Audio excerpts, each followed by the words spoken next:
如果你係中小企老闆，又發現宣傳越加 budget，個成效就越差，咁呢段視頻咧就會幫到你有效減低呢個試錯成本啦。有日我朋友同我傾起滑雪，笑住咁同我講，話嗰次真係好陰功啊，記咗成世。佢話自己覺得已經識滑，心諗咧就加速先爽啊嘛。跟住越滑越快，風一陣陣吹過咁，好刺激。佢完全咧冇留意到自己重心已經歪咗，下一秒直接反車，側身落地斷咗條肋骨添。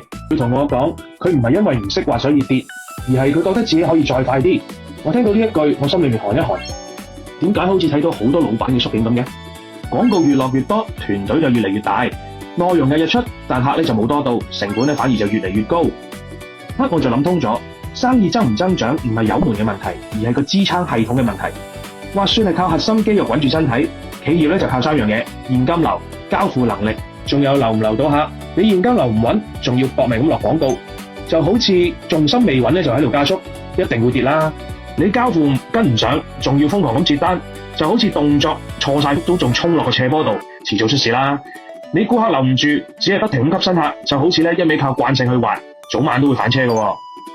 我幫客戶做診斷嘅時候發現，90%嘅問題都唔係唔識做，而係基礎未打穩咧，踩到不斷咁衝。你以為你爭流量，其實咧你係爭一個承接得住流量嘅身體。所以如果你都有種感覺，明明係好努力，但生意咧都係唔升，甚至咧係越做越攰，你就留言俾我，我幫你睇下咧卡喺邊個階段啦。